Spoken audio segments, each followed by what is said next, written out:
Welcome back to Contacts. We are joined today by Marcus Northcutt, athletic director and basketball coach at Watsonville High School. Coach, thank you for taking the time to be with us today. Super excited to get something on wax. Yeah, thanks for inviting me, man. I'm excited to get this going. Well, perfect then. Let's jump back into the past. If you don't mind taking us through your background as a coach. How did you end up in this profession? What was the process of you landing your first job? How did you become an AD? Take us through your journey. All right. So, first coaching job I ever had was to help be an assistant coach of freshman football at Santa Cruz High, which was where I graduated. So my varsity coach, after I finished playing football at Cabrillo, asked me to join his coaching staff. And so I helped out over there. I only did that for 1 year. But that was the beginning, kind of got the juices flowing. I didn't even go to the banquet that they had. I didn't even know what time the banquet was. That's the life of being 22, 23 at the time, whatever it was. But I found out later on that I guess he spoke about me very highly in the coaching job that I did for the freshman program, which I didn't really even know he was paying attention. And he was really, bummed that I wasn't going to return and thought I had a future. So when I kind of heard that, I was like, dang, I was just, doing my thing. And if it came across like that to a guy that's been coaching for 30 years, then maybe I have something in this. The problem is I played football at Cabrillo, so I had more knowledge, I think, in football, but basketball has always been my passion. And so I was just kind of egotistical in my knowledge of basketball at the time, figured I knew enough. But football, I really did know a lot based on, the experiences that I had. So anyway, fast forward, I moved down to the LA area with my wife, and actually coached baseball down there at South Pasadena High School. Again, I just felt like I was a coach, felt like I could coach, and felt like I could coach sports that I played at least, and it was a JV level. And so I did that for a couple years, and that was really fun to coach baseball, and go back to those things. And I had to pay attention to the varsity coach and ask questions and pick up on stuff. But I had a great time, great teams, great kids. And then I returned to up here at the time. And when I came back up to the Santa Cruz area, my Cabrillo coach, allowed me to be a coach at that time. When I left at Los Angeles, there was a big ordeal that kind of happened in my life. Is when I had my first heart transplant. And I got sick, just real quick, I got sick by a virus. Like I caught a virus, and the virus attacked my heart and gave me cardiomyopathy, which is enlargement of your heart. And I was sick for a couple years. I got sick around 25, had the transplant at 27. And after I had the transplant, with recovery and having 2 kids under the age of 3, we decided to move back to Santa Cruz where my parents were, so that my parents could help with the kids. My wife was still going to have to work full time, and I was still on disability. But at that time, I went back to school at San Jose State while I was on disability. So I got my degree on disability, which was perfect because I was bringing money in. My wife was working. But I wanted to get back into coaching. So I went back to Coach Cox at Cabrillo, and he let me coach there. And the cool thing about that experience was I told Coach Cox that I want to be a head basketball coach. And he said he would mentor me, teach me how to be a head coach. And so what he did when I was at Santa Cruz, when I was at Cabrillo, since I was still on disability, I had all this time. So he made me come in early. So practice, it's like 3:45 or whatever, 3:00. And he'd tell me, come in at 11, come in at noon. And so I'd come in and he'd make me watch a bunch of film sometimes. Then he'd give me some things in film to watch and pick up on, and I had to find it and take notes. Then he said, okay, plan out a practice for the week, and we play so-and-so on Saturday. So then I had to write all this stuff. So anyway, for the whole season, he mentored me on everything. He mentored me on transportation, on the budget, on how to deal with kids. And then when this is college now, so ain't no parents, but you still had to deal with the kids and their life, and can they pay rent, and they got to leave early because they got a job, and homeboy's got a kid, and like there's so much stuff to deal with. And so he mentored me on all that stuff, and I was like kind of like right next to him the whole time. I learned so much in the 2.5, 3 years, I think it was, that I was there with him, that led me to get a job coaching at Scotts Valley basketball. I got the JV job. This other guy got the varsity job. Halfway through the season, the varsity guy just quit. He just left. Don't ask. I can't even remember why. All I know is Louis Walters, was the AD then, who's the AD now, just said like, "Hey man, I can't remember the guy's name, but he left. I need you to coach varsity."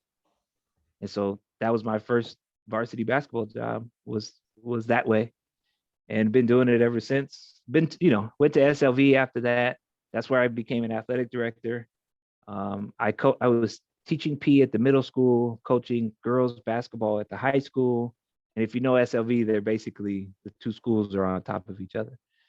And the assistant principal at the high school came and saw me while I was teaching PE at the middle school and said, "Hey man," he was actually at the time he was the AD, and he was going to be the assistant principal. He said, "Hey man, I'm going to be the assistant principal next year. I want you to be the AD." And he just knew the type of person I was. We've been friends for a while. I was at San Jose State with his younger brother. And actually, if you want to know how the funny things are, his mom is the one that hired me for the job at the middle school. So it's all connected. So I knew the family. He knew me. And actually, Louis Walters was the one that put my name in the hat and said, "Yo, this guy would be an amazing athletic director. I've seen how he organized coaching basketball. He could do the job." So that's how I became athletic director. Coach basketball at SLV. I went from SLV to here at Watsonville. And the first year I was here, we had a coach. He left, and then I stepped in and became the basketball coach. So crazy swirl of stuff, but it kind of like seemed like it was meant to be. Awesome. Well, it's always nice when you can hire yourself to fill a job that you have, and you get to make that recommendation to the principal, and it works out. And it's been fun over the years competing and playing against one another. And I want to follow up on a couple of things, if you don't mind. No. One, when you found yourself at Scotts Valley being asked or told that you're now the varsity coach as well, and I know we hired you to be the JV coach, but you're in charge now. What did you realize immediately that you still needed to figure out, even though Coach Cox had taken all this time to mentor you on how to be a head coach? How quickly did you realize that you had no idea what you were doing, and what are the things that stand out in regards to that moment that you can share with others? And then the same question when you fell into the AD job. "Oh, I thought I had this figured out, but I have no idea what I'm doing." Yeah. So I think you know me pretty well. I'm pretty confident. I kind of carry myself that way, and I really truly believe in myself. A lot of times that belief comes. I guess a lot of times belief comes from the stuff you know. That don't mean you know the stuff you don't know. And so when I got the varsity job, I was like, "This is where I was supposed to be in the first place." And so I took the job on like that. Where that attitude helped me was with the parents, because the parents didn't feel like they were getting a JV coach, a fill-in interim for a varsity coach. I had a meeting right away with the parents and the players, and I laid down all this stuff that I had been working on so long because Coach Cox had walked me through all that stuff. So I actually had like a PowerPoint that of my first parent meeting. I had it all laid out, man. And so I just went through it on that first meeting, and I think I blew the parents away, because Scotts Valley parents will come talk to you. They don't hold back. And I didn't get any nothing, and we weren't winning games. You know what I mean? We weren't that good. We weren't that good with the other coach. And it didn't change that much when I took over. But I'll tell you what I learned. and it was on the bench. Okay. You watch games all the time and you be yelling at the TV and you tell the coach he should have done this, he should have called timeout, he should have fouled, whatever. Okay, my time management was horrible as a varsity coach. We would get to a situation where we're down a handful of points and we only had 2 fouls, and it took us the rest of the game just to get the bonus, and we would lose the game. So I wasn't paying attention early enough to be like, we could foul a little bit, or we could be a little bit more aggressive now to get us closer to bonus, because the game is close and we may need to get into bonus to stay close. I would be afraid to call timeout at the end of games because I didn't really know what plays to draw up. And so I didn't want to call timeout and sit in the circle with the guys and then not have nothing for them, or be having the, the dry eraser pen just wiggling, but it's not really writing anything. And so I would just, instead of calling timeout, I would be like, go, go on, take it on a fast break. And I try to act like that was my philosophy or whatever. So I had to get some quick hitters, some timeout plays, those kind of things. I had a system and I had an offense, but those things that you would draw up and I had to practice them, because to pick one and then write it in 15 seconds and be able to explain it so people understand. So I got to a point where I learned them, but then I could never finish the play in the time of the timeout. Mm-hmm. And so those were the areas where I really wasn't qualified to be a coach, I don't know if you learn those without learning them on the fly, but whatever the case may be, I had to learn them quick, because I didn't, and you never want to be the weak link as a coach. You want to be the one that's holding everybody up. Mm-hmm. And in those moments, I was the weak link. So there was some times where I think maybe we'd have won a game or two if I could have been better at that. Yeah. So I worked at those type of things. But I worked hard. Like I would tell new coaches, your offense and defensive systems are great. And that's what we like to spend time thinking about and changing and adjusting. But man, get your program set up. Get your program philosophy set up. Understand how you're going to talk to parents and what it is you're going to allow them to be a part of. And like in my little thing, I had a thing. It said parent expectations. And I laid it out 1 through whatever it was. And I said, this is what you're supposed to do with this program. Volunteer, work the snack bar, drive kids to games, be in the stands and be positive. And that was about it. Like, I don't need you to ask me. And I said, and I actually said this, if you ask me about coaching strategies, my offense, my defense, why I called timeout, I'm just going to politely walk away. I'm not even going to entertain the conversation. If you want to talk about playing time, then you better send your kid to me, because he's the one that, or he or she's the one that needs to understand why they're not playing. If he or she goes back to you after we have that meeting and you don't understand why he's not playing, then by all means, I'll have a meeting with you and I'll explain it to you directly. And those were my guidelines. And I haven't had issues throughout the years, because I think parents just need those directions. They just need to understand what their guidelines are. And once they have them, they want to follow them. If they step out of them, then you're in a good place, because they know they've stepped out of them. So they're in uncharted territory. And so I think that those kind of things are important. And if you alleviate the issue with the parents, then you could spend more time on that offensive and defensive strategies and being with the kids, which is what you want to do in the first place.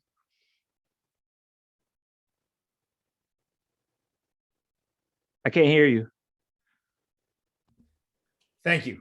I had to mute on for a second, but I think what you shared there is super important. You had confidence, you believed in yourself, you figured out pretty quickly you had to work on time management, and you didn't have the strategies and tactics in those small moments that you needed, and you had to learn those. But your system for managing the program and parents is what allowed you to have success and build over time the program that you wanted to have. What I'm curious about is how that then translated into your role as an athletic administrator. where what you knew and what you had dialed in is really the most applicable piece to roll over to your other coaches. Knowing that and being able to deliver that, I'm sure there were still gaps in what you needed to learn. What would those be? Well, as athletic director, the one difference between being athletic director and basketball coach is I have to be an open book. I have to be available to parents. I have to be available to community members. I can't be a closed book to where I go to the games and don't nobody know who I am, and nobody can talk to me, or I can't, I'm not talking to you about certain things. And so what I had to do was adjust my philosophy as an athletic director to be, okay, I am an open book. I am available to all these people, but within that openness, what are my boundaries? How far am I going to go? How am I going to talk to these parents, especially when they're upset and they're asking about certain things? And so what was cool was when it came to playing time, or it came to coaching strategies, and it came to people complain about coaches and they're not doing a good job. I could resort back to my basketball philosophy, which was, like, you're not at practice every day. You don't see how your son or daughter is operating at practice every day. Maybe you should ask your coach if you could attend some practices and see. Have you asked your son or daughter if they go 100%, if they're showing up on time, if they're listening to coach, if they're coachable? So you go back to those scenarios that you kind of know parents aren't aware of. They're just seeing the game. And at the game, they're going, number 32, my son's better than him. Why isn't my son playing? Well, I'm sure there's reasons, you know what I mean? And I always try to direct parents to promote their kid to talk about it. Instead of parents, so that parents get the idea that there shouldn't be a direct link.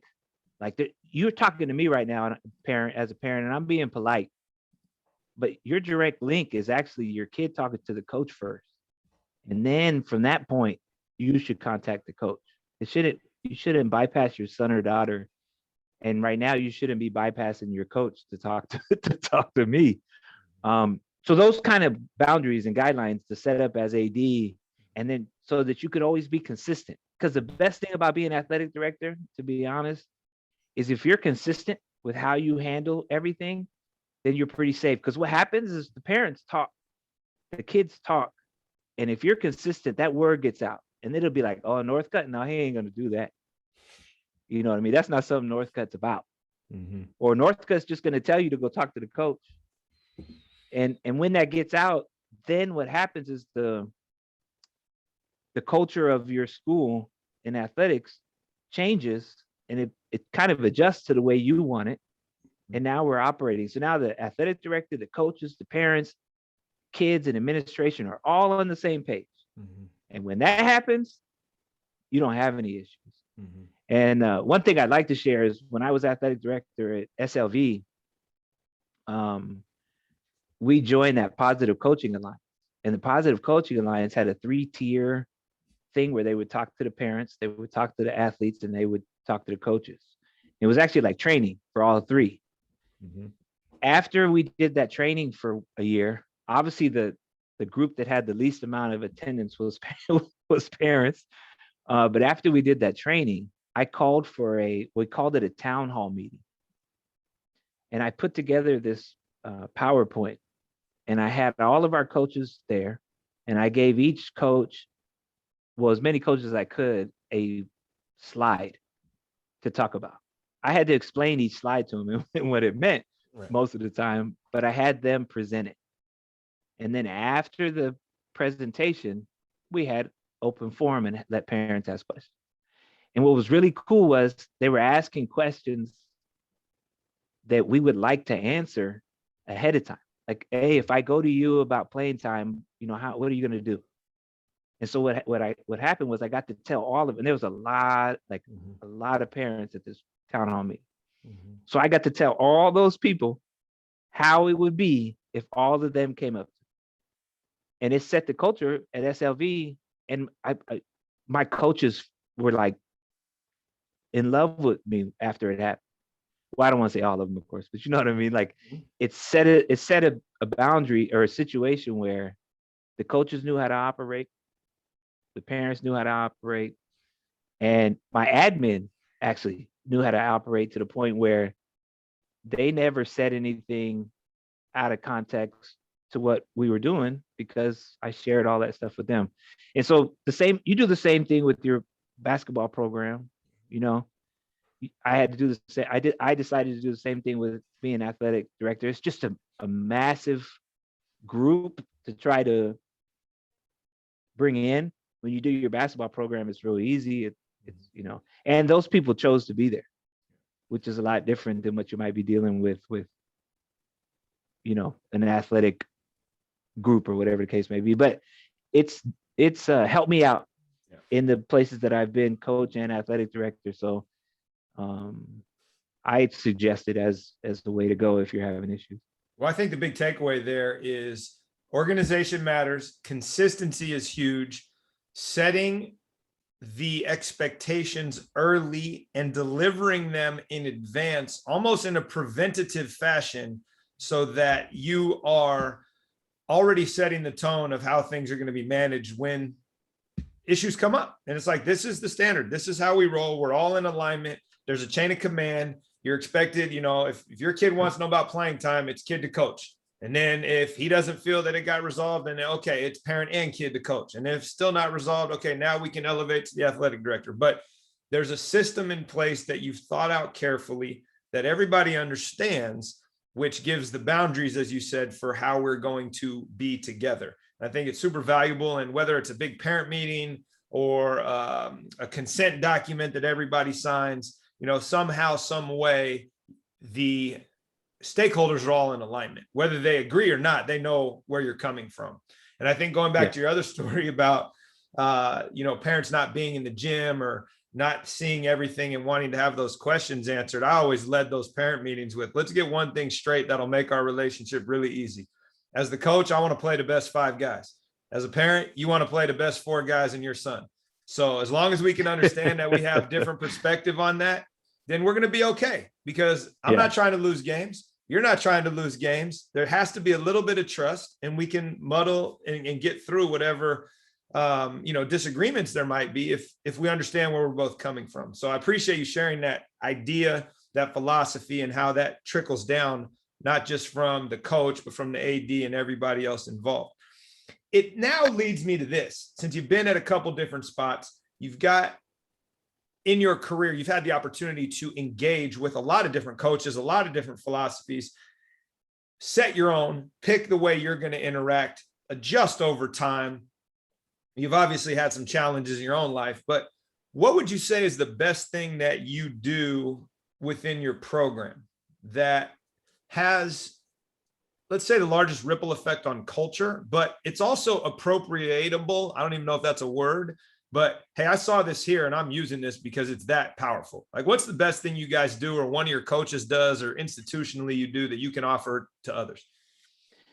Well, when I went to coach at Cabrillo, I was the assistant to Coach Ken Peralta, who coaches. Well, now he's at Sarah High School, but at the time he had just left Marine Catholic as a football coach, and they, matter of fact, it just went to state against Carmel at the time. And his personality, we're still friends to this day, but his personality fit me so well. I don't know how to say that. Like, you know, in your life, people know in your life when you meet good people. And there's no other way to explain it. It's just good people. And Ken Peralta is good people. And he loves coaching, loves it. Just loves helping kids, loves coaching, loves everything about it. And he introduced this thing to me because at the time I was still young in coaching. I was just in my own head thinking I was a good coach. Didn't have the experiences, you know, that we get over time, and like you said, the relationships that grow. So he introduced, I like to call that irrational confidence, which serves us well at times. Yeah, And I'm getting better at realizing how sometimes how irrational I could get. But he introduced that, it's very common to everybody. He introduced that we philosophy, right? He just showed me something. And so I was like, man, I really like that, right? And over time it's developed. And I also like the concept to hold the rope, right? I heard Mark Jackson talk about that with the Warriors. And he actually, Coach Ken Peralta sent it to me too, as well, because he just, like I said, he likes coaching so much, he gets into all that stuff. So those two philosophies, those two things fit my personality very well. What I have done over time and I've done lately, and this may sound funny to everybody, but I feel like it gets across to the kids better than just reading what hold the rope means or reading the we philosophy stuff, because that's like coach stuff. And even as a kid, when I was coaching, I was like, man, here we go with that coach stuff. I don't want no coach stuff. I want, like, just tell me I suck, man. Like, just say it. Just say I'm too slow. Don't give me the roundabout stuff so I can, and so I take that into my coaching. Like, I really just try to tell kids what's up. I don't tell kids they suck, but I mean, like, I try to tell them as real as possible, and I let them know. I give them a heads up too. I'm gonna give you the real. So when I explain this we and this hold the rope stuff, I explain it like this. I'm a big fan of special forces, military, SWAT stuff. I like that because they have the philosophy. So I really like it. And to them, it's life or death.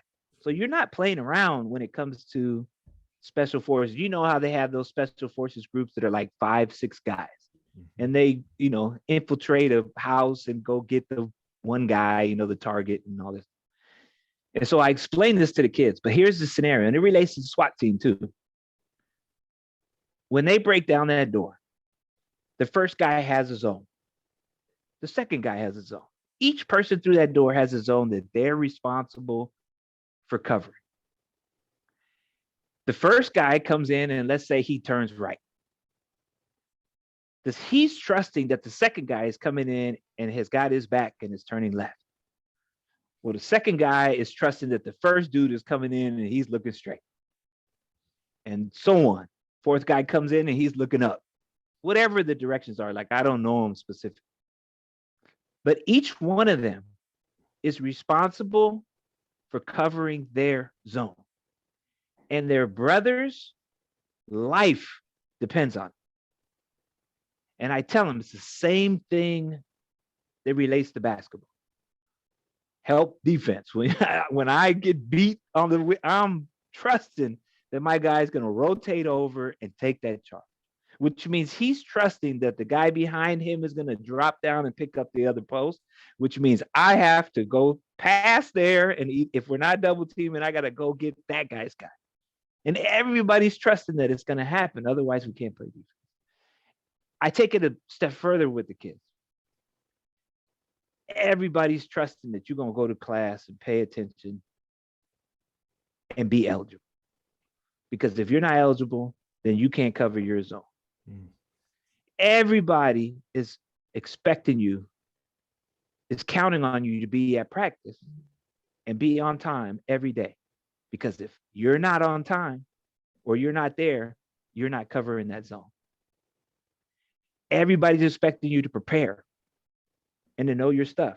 Because if you don't know where to go on the offense, then you're not covering your zone. And when I explain this to the kids, man, it's like, you should see it. I got all eyes on me and everybody's paying attention and they all understand. And then what's cool about it is it's a real simple thing to use throughout the year. And I empower each kid to use it with their teammates. Say, yo, man, cover your zone. I get to a point where I have a team that's really bought in to where I don't even get on the kid this late. Because 14 other dudes just got on him like, yo, man, why you late? You're not covering your zone. And it's not even captains. I mean, it's anybody. And the cool thing is here's the last piece to this. When you set it up like this, or when I set it up like this, nobody's more important than the next guy. because I know in the special forces it's only 5 or 6, but we 15 dudes. So we got 15 zones. And so the quote unquote last guy on the bench can call out the superstar, because it don't, every zone is just as important. I didn't say that the guy that came in first was more important. Because if the second guy ain't got his back, then he out of here and his zone don't matter. And so what this allows me to do is build a culture of that quote unquote 15 strong or 12 strong, whatever you carry on your team. And man, it is fun to watch when nobody feels lesser than the next guy, or in some instances, more important than the other guy. And it also helps me at home with the parents. A lot of times that guy on the bench that doesn't get any time, his parents not complaining because that kid has explained to him, nah, mom, that's my zone. I got my zone. My zone at practice is this. And I'm working on it to move to get a different zone. But right now, that's my zone. And it's helped me. And I've actually had parents come to me and say, like, you know, I'm upset about my kid's playing time, but he told me I can't talk to you because he understands where he's at and he's quote unquote covering his own. And so I just say, okay, and I walk on.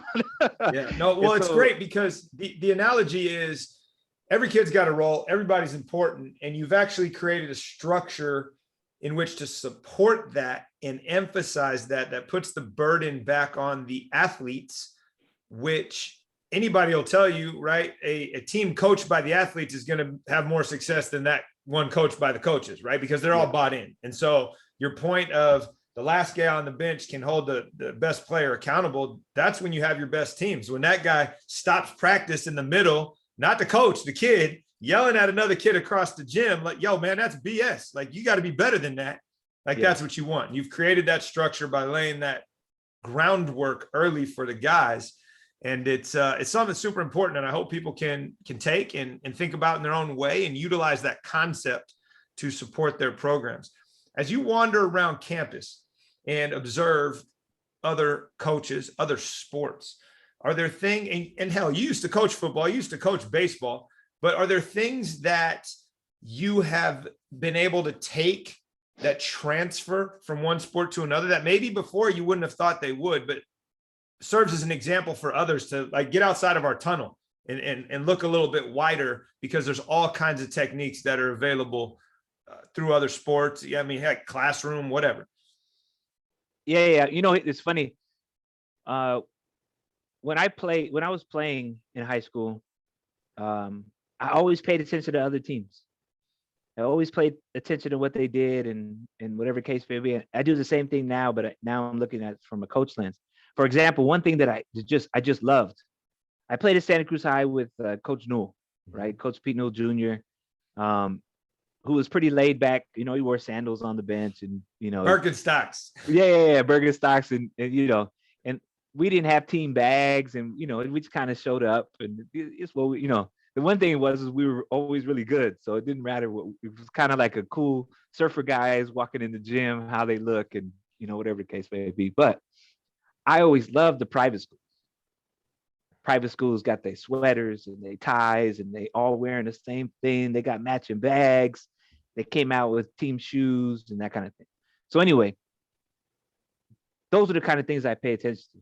I paid attention to your team. We played your team and everybody on your team sprinted off the court at halftime.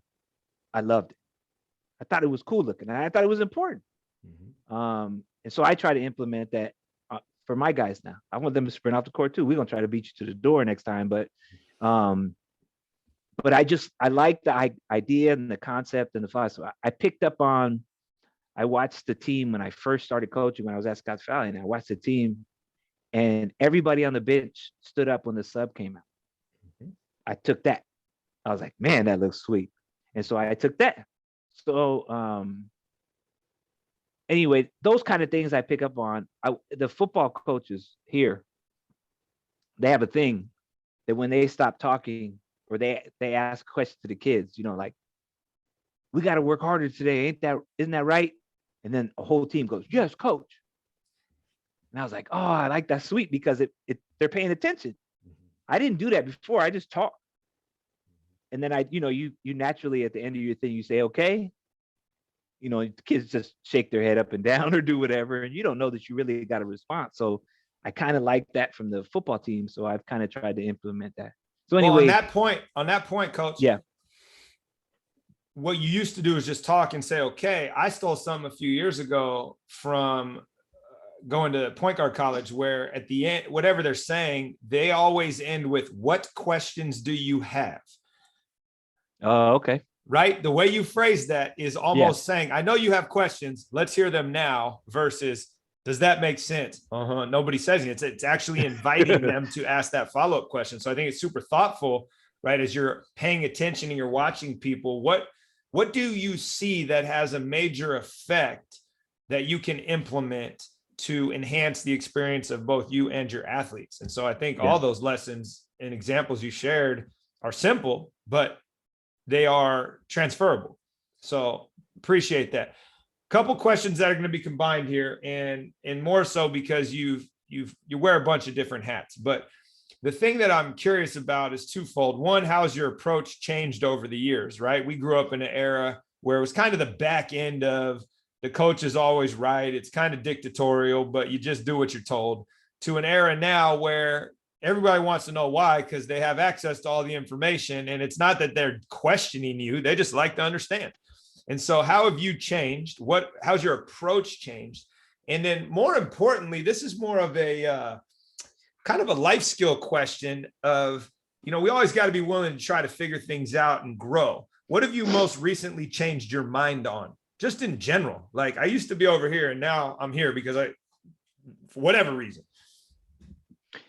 The first thing I think I have adjusted on is how much I let the parents in. As a coach, I use that Remind app to communicate with my kids. If I could give a little, like, what do they call those? Get on my soapbox for a second. Okay. All coaches, stop giving your cell phone number out. Use an app. Okay. Quick story. Coach gave out his non-coach email, so to speak, so non-work email. Well, he wasn't a teacher, and his text, his email. I mean, his cell phone. Sorry, you guys. And a girl, he coached girls basketball, sent him inappropriate pictures on both devices. He deleted them. Some other stuff happened. She accused him of sexual harassment, and those pictures came back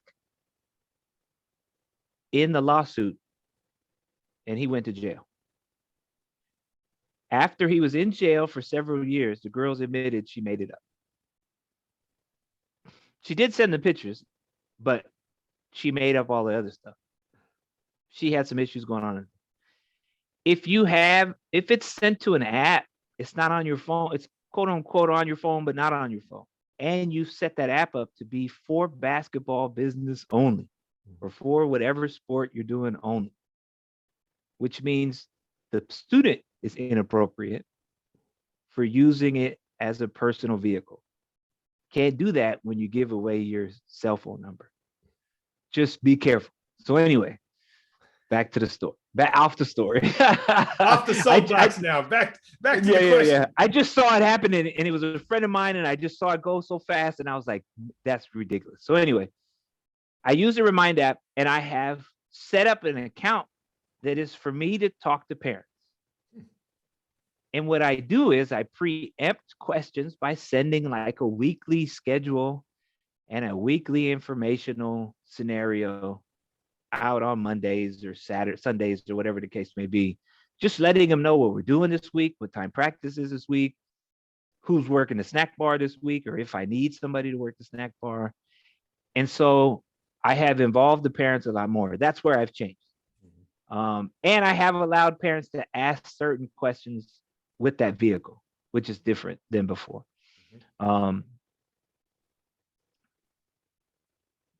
How I've changed as a coach is, you're right. We came from a different era of player. Like we were different as players. The stuff we dealt with as players, we can't believe how much has changed. Like, you know what I mean? Like this water break thing, and you ask me for water every 10 minutes. Like, well, I don't understand. You get water when the coach remembers. You know what I mean? Like if we get water today. Now it's like, kids just go to the bag and get water whenever whenever you're talking because they need water. So it's like the Herman Boone, right? Water is for cowards. Water makes you weak. So I mean, and the way coaches talk to us and stuff they said to us, it was too far, but I don't know if we dealt with it at the time. But I've realized that has changed. Man, the kids that we're dealing with are just different. And you have to adjust your approach. I mean, you have to think more about how you say things and what you say and the different ways that it could affect them. Because getting on a kid now doesn't give you the same result that it did when the coaches got on us. When coaches got on us, we either got pissed and we were going to show them, or we were like, shoot, I want to please the coach. Getting on a kid now sometimes makes them depressed. Makes them feel like maybe they can't do this. Especially if it's a thing, you got on them for this, and a little bit later you got on them for that. They start feeling like, dang, I can't get anything right. Mm-hmm. And so I've had to change and almost take longer before I speak to make sure who I'm talking to. Did he say he was having a problem today? Is he having problems at home? The whole gamut of things, which makes it a little bit harder to coach because you just kind of want to get in and get out with your little 2 cents of things. And I had a tendency of saying things from a negative point of view. And I've had to start trying to say things like point out the positives a little bit more, which takes longer. That's why I always went from the negative side, because it was like, you went the wrong way. I just want to let you know you're wrong. The wrong foot is forward. Instead of saying the wrong foot is forward, I say the inside. Remember, the inside foot needs to be up. Yeah. Which means he didn't do nothing wrong. It's just I'm saying this foot needs to be up. Mm-hmm. I used to just say you got the wrong foot up, which meant he had to switch feet. Mm-hmm. So those kind of things I've had to adjust. And if people aren't, I go back and forth sometimes, but I catch myself now. Like I realize, like, oh, I just said it negatively to that kid, in a negative fashion to that kid. I got to make sure, and especially next time. And then what I try to do now too is I try to catch them on water breaks or on stretching or when we're doing drills that there's a little, there's waiting, shooting free throws, and the one dude's rebound. I go put my arm around, try to do it for each kid at one point or another, and just catch up with them real quick. When they're shooting warm-ups before practice, like, hey man, how things going? How's your mom? What's up at the house? Mm-hmm. I just try to catch up with them and try to keep an open dialogue so that when and if something's happening, they'll come and tell me. And then I let them know, I tell the whole team, yo man, I am here. You have made a commitment to this basketball program, which means you've made a commitment to me, which I honor in the utmost fashion. I am in your corner for life. That means you have me for the rest of your life. Mm-hmm. So if anything's going on and you don't feel like you can call somebody else, then you could hit me up. Mm-hmm. And my email, it hasn't changed. Yep. And so I remind them of that throughout the year so that there's that open door.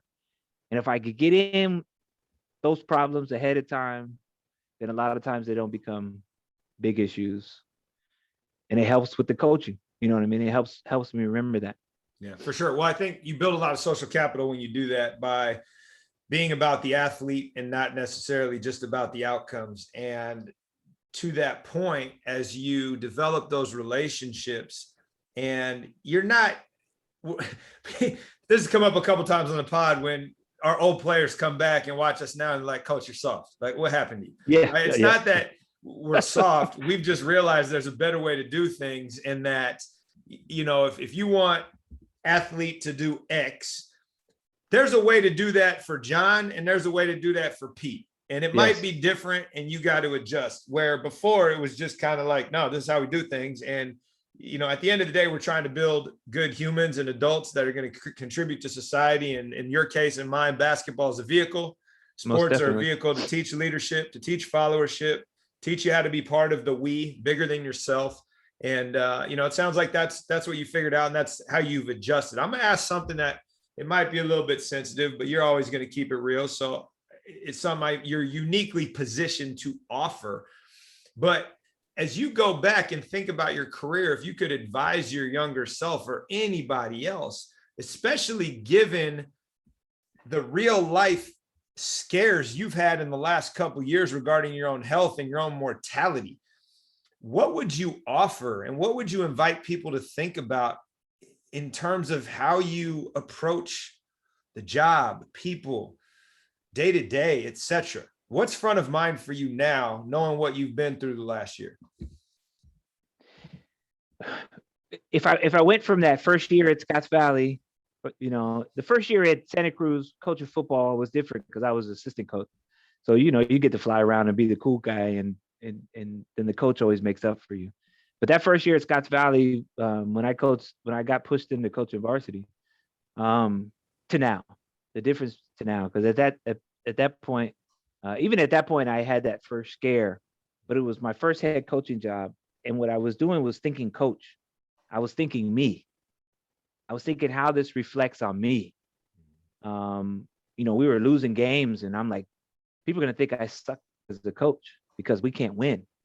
And that was my focus all the time. And so what happened was I was a bad coach at practice because I was mad. My frustrations were coming out on the kids, and I wasn't really teaching.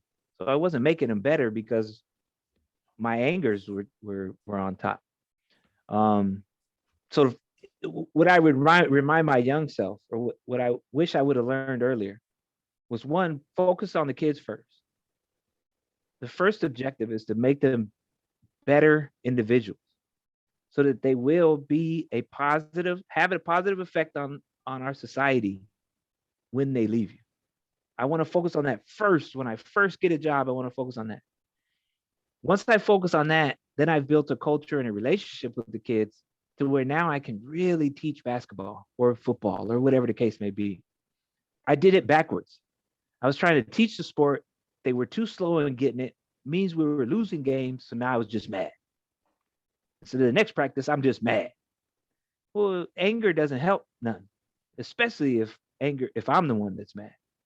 The next piece I would like to remind myself is I can't care more than they do. And I know that kind of sounds funny, but if I care about winning or showing up to practice or working hard or whatever more than they do, then it's backwards. They have to take ownership first. And I think you teach that ownership through that we philosophy and the special forces analogy and the whole scenario. Then they take ownership for the thing. And what I've done when I've gotten older as a coach is I have done that. I have removed myself from the equation more than ever. Hey, y'all, it's your season. You want a banner on the wall. You want a successful season. You want to see your name in the paper. You want to be big man on campus. You want to walk around and be able to say you 15-0 or whatever the case may be. Especially you seniors, because this is it. So you tell me, I ask them first day of practice, I say, okay, I need to know what type of season you want this year. Are we banner on the wall or are we Parks and Rec? Let me know. Go over there and talk for a few minutes and let me know which one. Because here's what happens. You say Parks and Rec, man, we're going to have barbecues. I'm going to bring lollipops and popsicles. We're going to have pickup games. And I'm telling you, it's going to be fun. It's going to be the most fun you've ever had. Here's the problem, though. If you say banner on the wall, then I expect GPAs, show up on time, be prepared, more effort than you've ever given before. I don't want no complaining. I don't want no nonsense. And we're going to be about business. And I'm going to coach the crap out of you. And I'm going to be on you. And I don't want no rolling eyes and no side looks either. Because at this moment, if you pick banner on the wall, you just told me you want me to turn into that coach. And here's the problem. Can't change halfway through. Because I don't operate like that. So once you pick this is it. And I tell them the serious decision, go over there and have a conversation. And they go over there and they have a talk. Now, they always come back with banner on the wall. I haven't had a team yet say Parks and Rec. I'm waiting for it though, but I haven't had it yet. And so as soon as they say that, and then I get to remind them. Sometimes during the season, practice is kind of bad. You know, you have those days, man. Everybody's just whatever. I just point to the wall. I don't even say nothing. I just point to the wall. And then all the kids go, oh, crap. And they start getting on each other, you know? I go, I'm tired of saying it. So I just point. And then that's it. They get going. So giving up ownership helps. Yep. In that fashion. So I would do that. And here's the last piece. From my life struggles and my things with, you know, near life death situations, however you want to look at it, I have learned to tell the kids I love them. I literally tell them I love them, individually and as a group. And I, you know, like I said, sometimes I walk around and put my arm around them. Sometimes I just say that.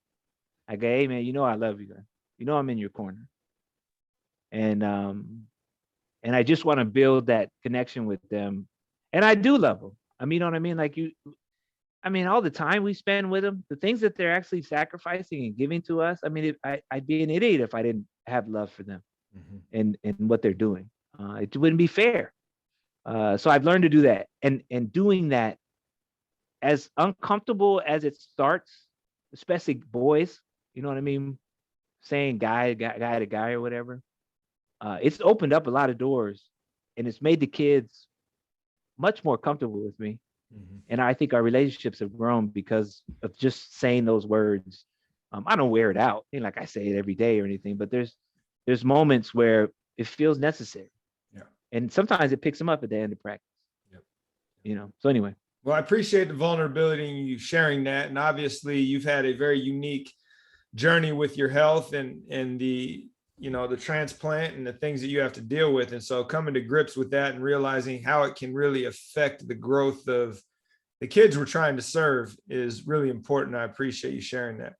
And yeah, Coach, thanks for being here today. It's been great and always good to pick your brain and get some knowledge, and looking forward to our next virtual meeting. Yeah, thanks, man. Thanks for having me, and I appreciate the time.